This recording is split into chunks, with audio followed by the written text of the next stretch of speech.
Hello and welcome to Backstage Goss, the podcast where we dive into the entertainment world. Not just the red carpets and glitter, but the panic, the tears, the questionable career choices, and the what was I thinking moments too. We're talking to real people with real dreams, surviving the highs, the lows, and the occasional identity crisis along the way. So, grab your popcorn. This is going to be fun.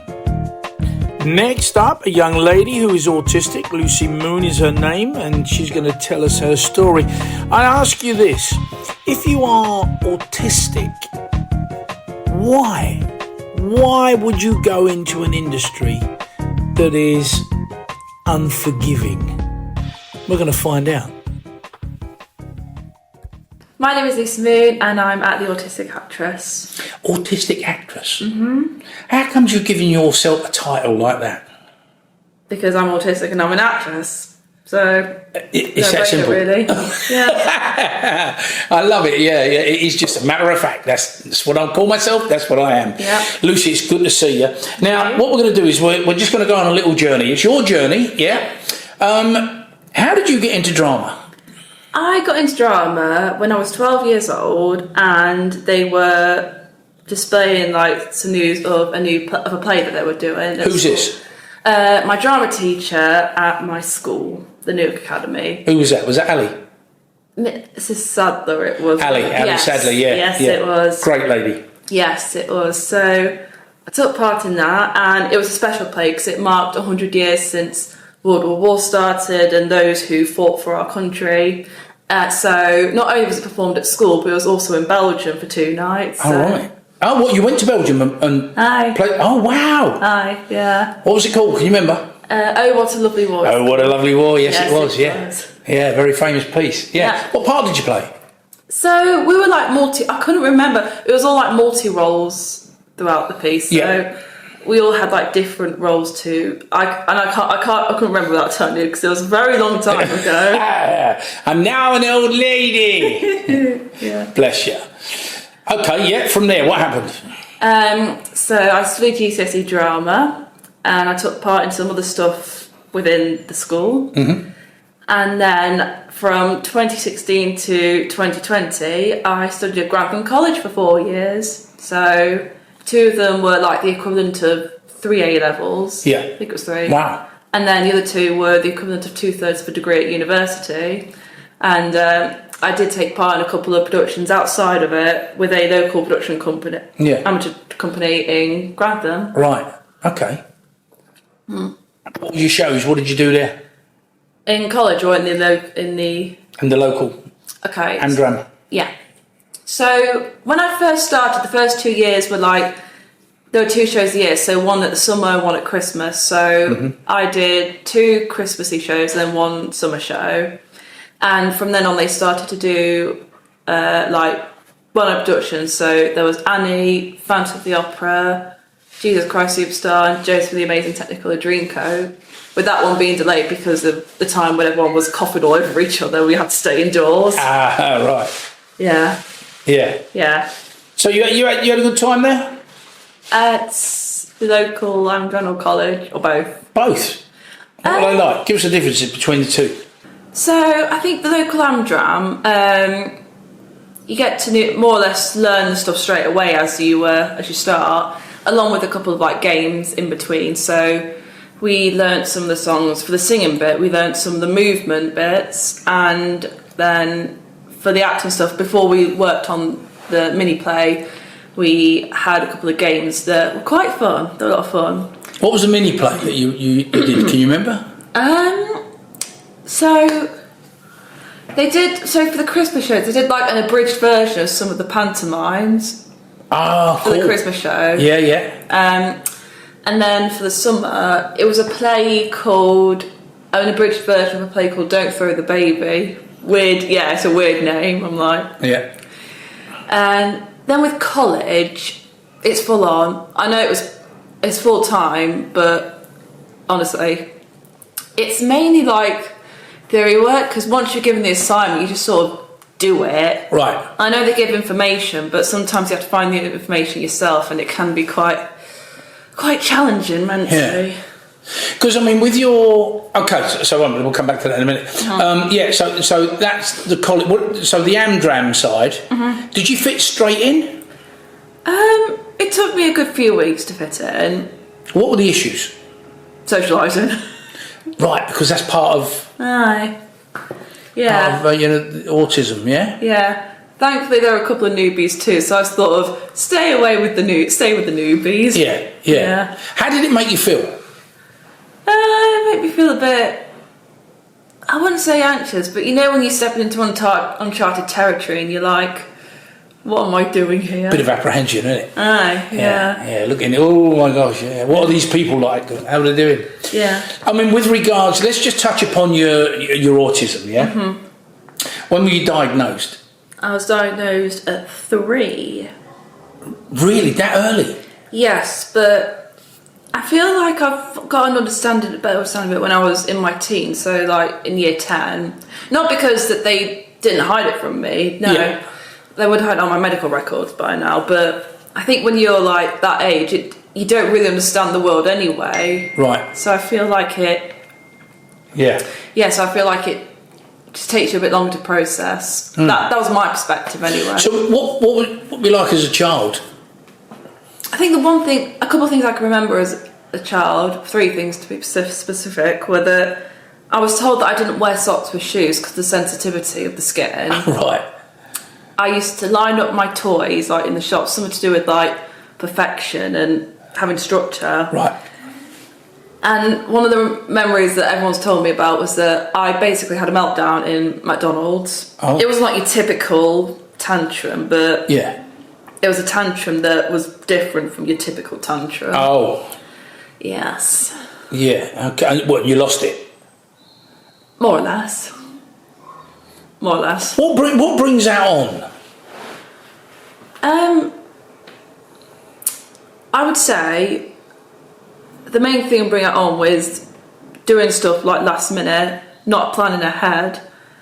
Like, if you're going to tell me something, please let me know in a week in advance so that I can get it into my head and that I can plan out my week and plan out the day so I can see if I have enough energy to even do that thing they asked me or invited me to. And it plays on your mind, right? Yeah, it does. It's incredible, isn't it? So this is what I can't understand. Go on. Right? You've gone into one of the hardest industries Yes. with your level of autism and everything else. You know, you've just mentioned, what triggers you and everything. How on earth do you manage? Why? Okay, listen, why would you do it? I'm asking that same question myself.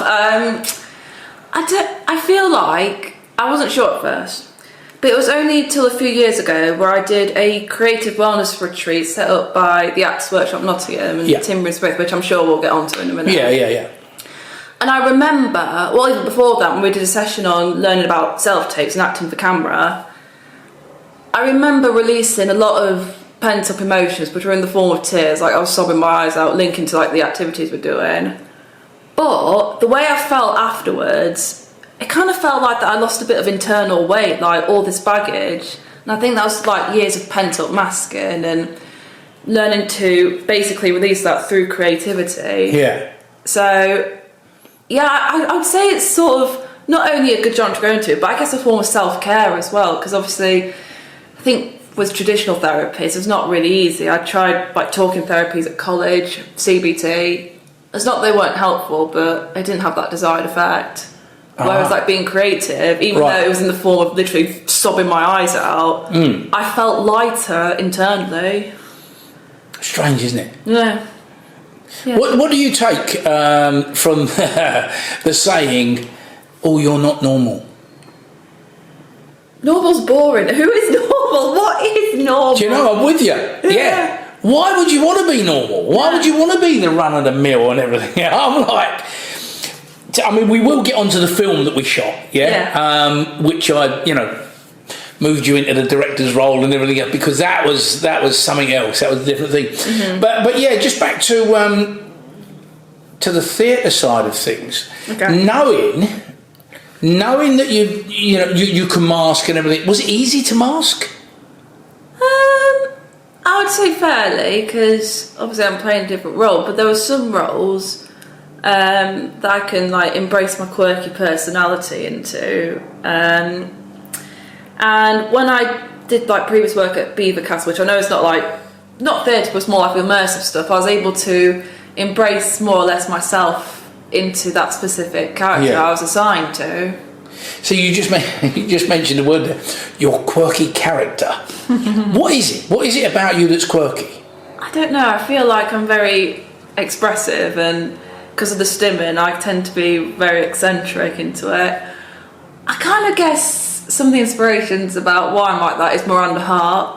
Because, like, I don't know if she's autistic. I don't know if she is, but like me, she sometimes gets herself into social situations. I'm like, that's me. Yeah. Really? That's me. Yeah. Bless you. Because I mean, when you were 18, you auditioned for a pantomime, didn't you? I did indeed. Can you remember the pantomime? Dick Whittington. Dick Whittington. And what part did you go for? Alice Fitzwarren.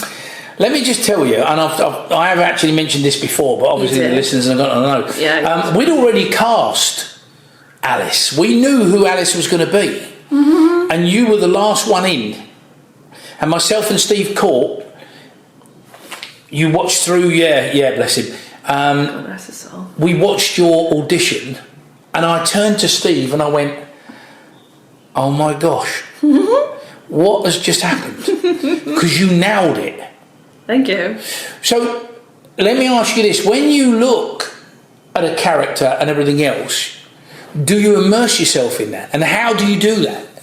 I think my method has changed over the years, so I feel like, I think more or less, it depends on the character. Sometimes I'd have to work a little bit harder, other times. Yeah. I think it's all about just going with the flow. Are we talking about theatre or stage, or just in general? When it comes to just in general. I mean, for the theatre stuff, it's how you would interpret that character and become that character. Yeah. Well, I'll be honest, I've not done a proper theatre show, like week-run show, since 2023. Right. But I think with any role that I get into, I mainly look at what is happening. So the given circumstances, so what is happening in this moment, and then the objective. So what does that character want for that scene if it's for a specific audition? Yeah. So as long as I know what it's about and then my want, so the objective, then I think the rest just follows through, really. So when the directors say to you, right, Lucy, I would like you to take this on board, but develop the character. Have you ever done that? Yeah. You have? Aye. Amazing. Right, take me through that. Give me one character that you developed. In theatre? In theatre, yeah. Oh, no. I'll say oh no, because the only one I remember was when I did a TV masterclass. Okay, well, tell us about that. Okay, so back in 2023, I, again, organised by Tim Bryn-Smith from the Actors Work at Nottingham, I had a TV masterclass with Sean Glynn, who directed Brookside, Hollyoaks. He's still currently directing Hollyoaks now, and a short film he made, basically about catfishing. Oh. I thought the character I did was the one being catfished, but it turns out that the character I'm being is the catfish herself. Oh, right. So I basically had to flip it the other side, and I thought that was really interesting. Yeah. Do you get yourself right into the characters? Yeah. I try to, I like to say I try to. What made me laugh with Alice Fitzwarren, let's go back to the panto, is the fact that you really did embrace that, didn't you? I did. You did, yeah. So one of the stories that I always tell, and because you are a person with autism... Autistic person. An autistic person, First language. Right. So here, I never know how to... address it. That's fine. Don't throw anything at me, all right? I'm not going to. But it was like, oh my gosh, do you know what? I've lost my train of thought. So yeah, when you auditioned and we went through, and you got the part, and then I can always remember being on stage, right in the middle of a show, and everybody on stage went silent, but not you. You went, blah, blah, blah, blah, blah. And you said the lines of the person, and I looked and I went, what are you doing? These people have paid good money. They don't want to hear you banging out someone else's lines. Please stop. And then we went off and we got a script and we came back on and I looked at the script and I went, oh, it's my lines. Amazing. How can you do that? Because I mean, you did take everybody's part on. I mean, it was incredible. You learned everybody's, didn't you? No, I didn't. Well, believe me, yeah, for you to be able to pull out the stuff that you did, yeah, you just seemed to be on it all the time. You knew what was coming up in the story. Well, I just read the script. I did the homework. Isn't that the point, to look at the script and then... Look at you. Oh, I did the homework. Yes, but for somebody like me, yeah, and I was directing, yeah, yes, I know, you know, the premise of it and everything else, but you actually knew dialogue. That's the point I'm trying to make, yeah? You knew the dialogue. I didn't know the dialogue. I'm trying to work that out myself, to be fair. Well, there you go. I mean, it's a skill, though, isn't it? Yeah. Although, mind you, part of being autistic as well is copying and mimicking people, which is a form of masking. Which is, it's a form of masking. Really? I don't know if it was linked to that, Yeah. so don't ask me about that, but... No, sure. Maybe it could possibly be linked to that? Yeah, maybe. Maybe? Yeah, I don't know. I'm in a different world now. Yeah. A territory that I know nothing about. Yeah. But it fascinates me. The fact that, you know, you have a way about you like you say, you wouldn't know just looking at you or anything else, because... That's the most common, particularly in women, that's the most common misconception. You don't look it. No. It doesn't have a look specifically. Because there was a content creator I follow online. She was diagnosed with both autism and ADHD at the age of 24. Oh, God. And the amount of times they say she doesn't look it. Yeah. But she's gone to do amazing things. So she's a content creator and wrote 2 books, basically. Oh, good girl. Helping amazing neurodivergent people. Yeah. So let's just move this on, because you were 18 at the time when you came to me, and we had an amazing time, didn't we? We did. We did. It was. What was your best part about the panto? Oh, I don't... It was that long ago. I'm trying to think of just one. I just think the fact that we're having a good laugh. Like, I know we're rehearsing for this thing to show to people, but it shouldn't be boring and dull. But I just felt as long as we're laughing, that's all that matters. We certainly laughed, didn't we? Yeah, we did. We had plenty of laughs in that. All right, so now let's just move it on, because from the age of 18, what happened? What did you do? Where did you go? So from 18, from the pantomime to I've lost my train of thought as well. I was still at Grafton College, studying my 2 years, which were the equivalent of 2/3 of a degree. Yeah.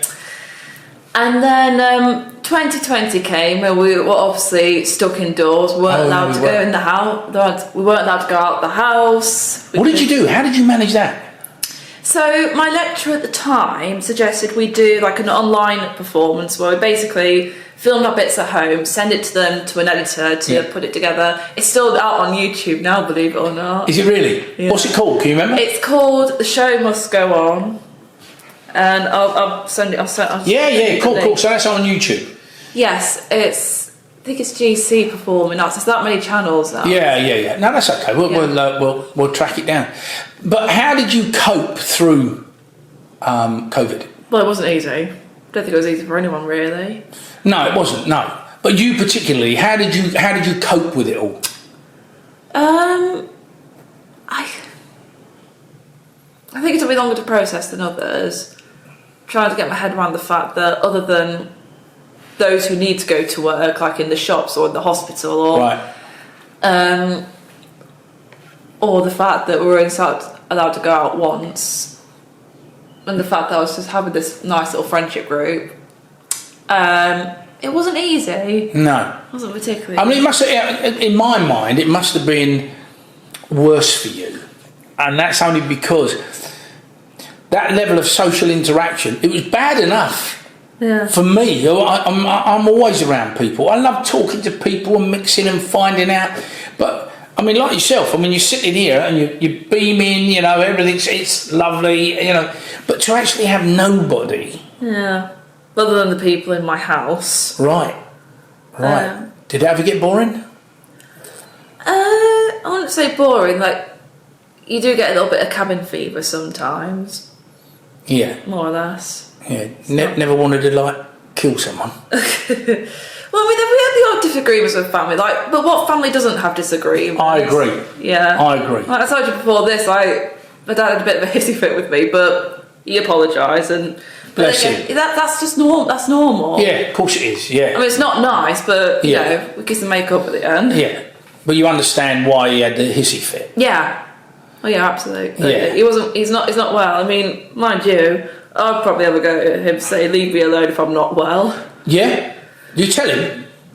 No, not specifically now, but Oh right, yeah, but no, in general. Yeah, in general, in general, you would be like annoyed and angry if you're told to stay at home all this time, or if you had the illness, which we don't talk about now. Yeah.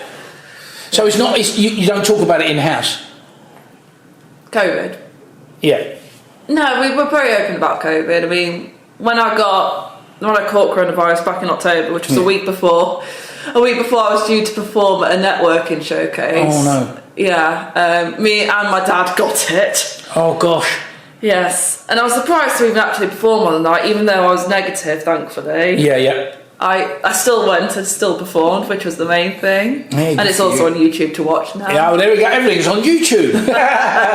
Well done. All right, let's move it on. Yeah. 5 years down the line, I contacted you, didn't I? Did I contact you about the film? It was in 20. So from the Panto to. Yeah, we're gonna do a big jump. It was 2023. Is it that long ago? I remember it. Wow. Yeah. Because I remember coming up with the idea. Yeah. And thinking, what can we do?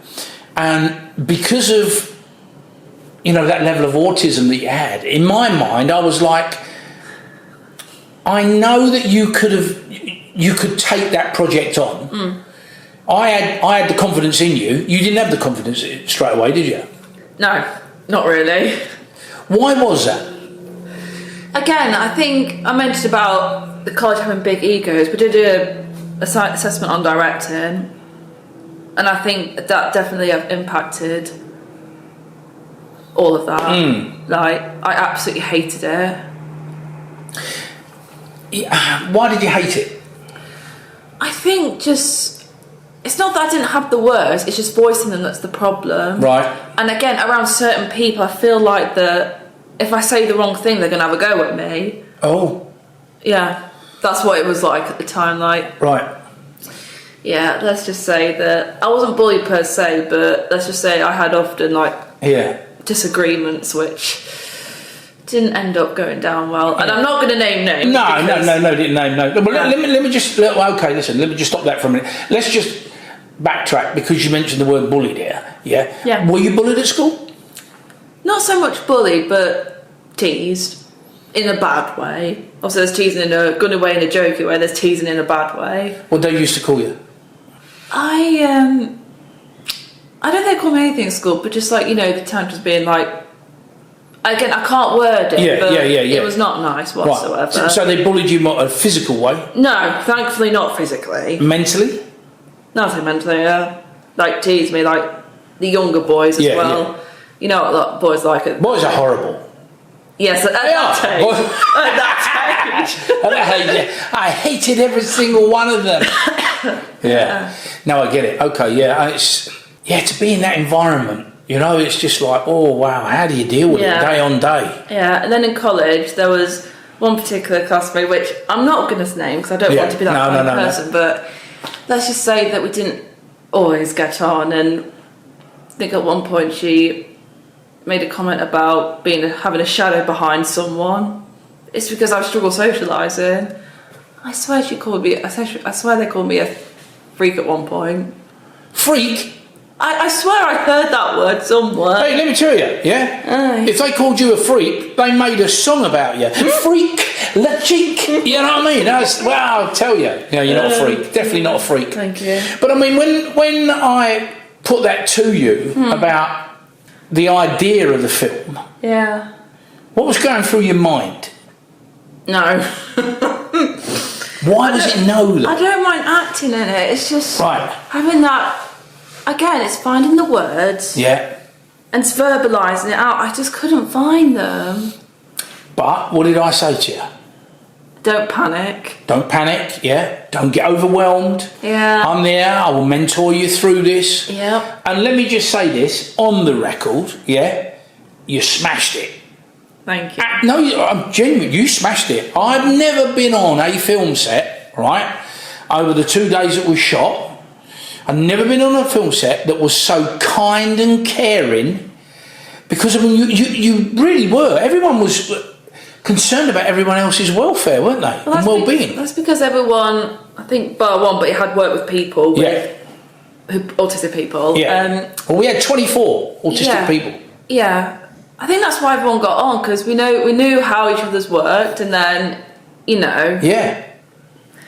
It was an incredible project. If one of us was feeling a bit down, then I'm pretty sure everyone else would pick them back up. Which was lovely to see, Yeah. What was the best thing about that film?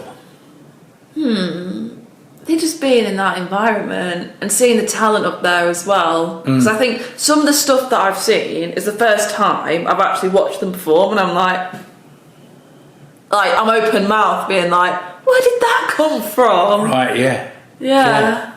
Because, I mean, I can remember saying to you, right, listen, what's this scene about? Tell me about this scene. How do you want it perceived? Yeah? What's the direction? Yeah. And what did you say? I just said what was on the page. It's common sense. You did! It's common sense. It was literal, wasn't it? It was like, well, what's on that page? That's what I want. And I was thinking, she's right. Yeah. I couldn't ask for anything more. Yeah. I mean, like projects I get, like auditions I get, because they only send you like the page of it. Right. And they don't exactly tell you the full synopsis, so you just have to come up with that yourself. But on a film set like this, you have the synopsis, you have the whole script, so it just kind of really says what's on the page, really. I mean, what's interesting is, whenever I direct, because I write and then we direct them and then produce the things, because there's no money in it. No. We do it for the love. We do. Yeah, and the art. Which is interesting, because that way we get to make our own stuff. We're putting our own stamp on what it is we want to say on the world. Yeah. Now, you worked alongside a guy called Leo Long, didn't you? I did. Tell me about Leo. Oh, he's lovely. Lovely Leo Long. Why is he lovely? I don't know. I just feel like he could be himself, and like he doesn't care. Well, I think he doesn't care. He doesn't care what the people say. It's just his authentic self, like. Yeah. And after watching him in a film that's on Netflix, might I add, I just feel like the way. Used to be famous, wasn't it? Yes. Yeah, that was the film. Yes. Because he got that role because they needed an autistic 15-year-old, didn't they? Yes. Drummer. Yeah. And what did he do? He taught himself to drum. Yeah. I mean, the guy was amazing. Yeah. I mean, it's moments like this where if you can't afford sessions, or if you don't have time to go to sessions, YouTube is your best friend. Yeah. So how did your relationship work out on set with Leo? I feel like, because obviously I could tell that his autism is very different to mine, so I just basically just followed him along, and I met his dad, who's one of the nicest people. James, lovely guy. Yeah. How do you mean he was different from yours? What's the difference between the two of you? The way I describe it is something that my nana said, and it was like, your brain speaks faster than your mouth, so I feel like he's got the words there, but the way he speaks, when like a toddler is first developing their words and sentences, it's kind of like that, because I remember seeing a post by the director, Eddie Sternberg, about how, I think it was Eddie Sternberg, about how in the past Leo was non-verbal.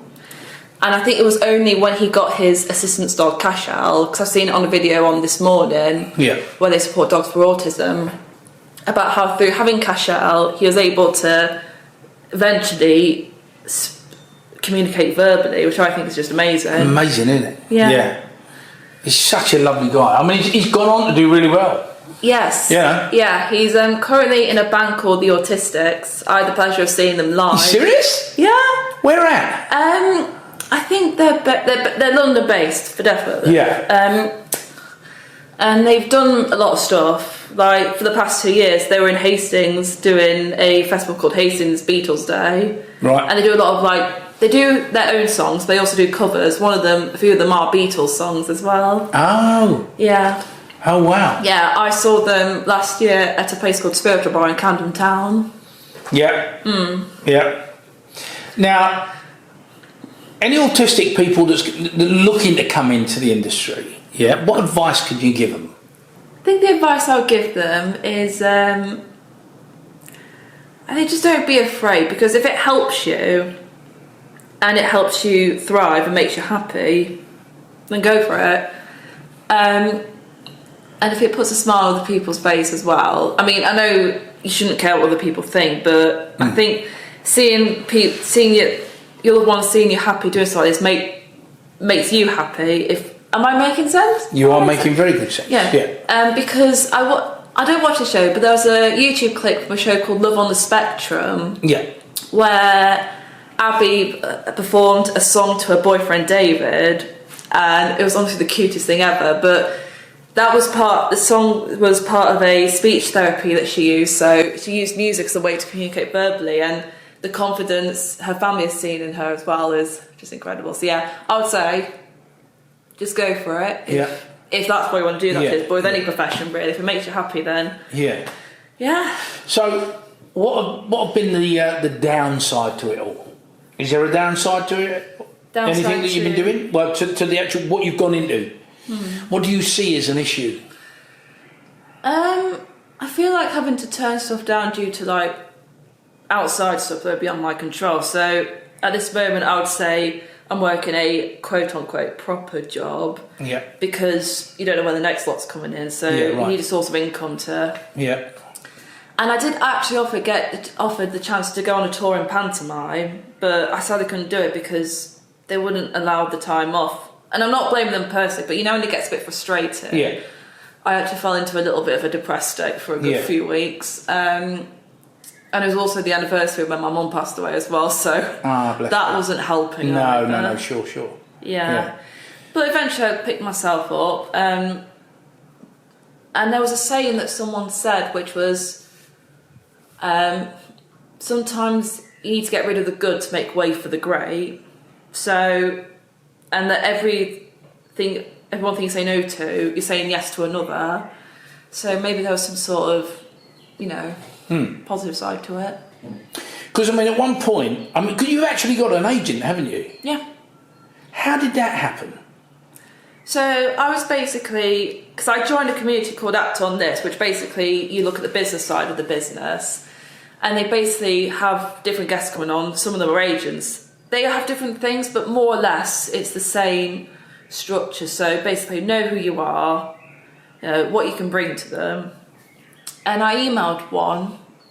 All they needed from me was a self-tape of me acting, just to show them I can act for a self-tape. Yeah.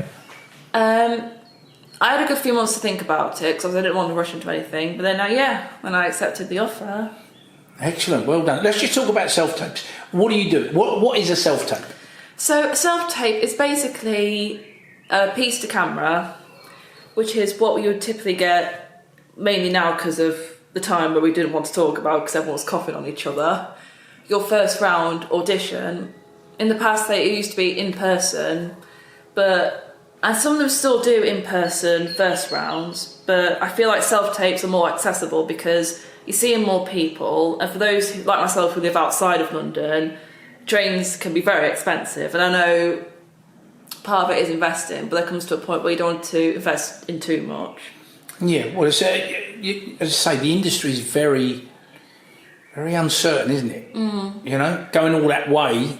Yeah. With thinking that you could smash it, and you probably would, and then it being turned down. Next, you just think, Yeah. Wow. So I think it's a good idea that they are doing the digital self-tapes that you can send in. Yeah, like I said, some of them still do first person in personal auditions. There's one casting office, I won't say what, because I don't know what I can reveal from it, because obviously it's a paid subscription that I have to. But they do have the option to have either in-person auditions or self-tapes for your first round. Oh, right, okay. But the ratio of those who attend in-person are much more likely to get the job. Right. Because you get to know them in person, you get a proper feel for them. I mean, obviously, if you can't go for other reasons, then... Yeah. No, I get it. That's good. What you got plans for the future? I don't even know what I'm doing tomorrow. No, I think for me, so plans to get out of a proper job. I think as well, just as long as I'm taking part in stuff that I want to do and what make me happy, then that's all you want really, because I think it's all about what's making you happy really. Yeah. The main one is to get that first TV credit, even if it's one line. Like, it's one line on a television programme. Yeah, no, good for you. Well, you've got to focus, haven't you? Yeah. Because the other thing you haven't mentioned is the fact that you do write, don't you? Yeah, I've been sucking a little bit, but I do write, yeah. Yeah. Have you got any plans to shoot anything else, or what? I did have another film, but some setbacks I had, so an injury I had, and then other little bits and pieces, and the job I just mentioned that I had to turn down. It's been a little bit of a drawback. But I'm hoping to have one of the ideas at least noticed, because my acting teacher is going to Cannes Films Festival in a couple of weeks, and to mention some ideas for his next project. And he said, if you have any ideas, drop him a line, and then he can bring them up. So yeah, good for you. Yeah. Well, look, I'd like to thank you for coming in. You're welcome. Thank you for having me. And talking to us. Yeah. There is a project that myself and 3 other people are looking at the moment. It's all about a neurodivergent woman who's going out with what do they call them? Neurotypical. A neurotypical boy, man. He just doesn't understand it. So the relationship breaks down and everything else. Yeah. Yeah. And then we see the neurodivergent's best friend, who's a fella. He just gets her. Yeah. You know, you have this link, this combination and everything. It's lovely. So we are exploring that. Excuse me. And we will be talking to you about it. All right. So bear that in mind. Yeah. Hopefully that will come to fruition. Yeah. But Lucy, in the meantime, thank you very much for coming in. You're very welcome. Thanks for inviting me. We'll see you again. Thank you. Ah, there you have it. If you're autistic and you love being creative and everything, just do it. Just do it. There is nothing in this world to actually hold you up and to stop you, apart from other people. But we don't care about them. We're just going to go and do what we want to do, aren't we? That's the thing. Lucy's journey is obviously typical, I would say, listening to her and acting with all the other autistic people that came to work on the film. And it was one of the most beautiful experiences of witnessing people caring for each other, about their well-being. You know, there was lots of mindfulness on the set and everything else. It truly was exceptional. But anyway, next up. Who's up next? I'm not going to tell you. You're going to have to wait and see. Why don't you join us next time on Backstage Goss?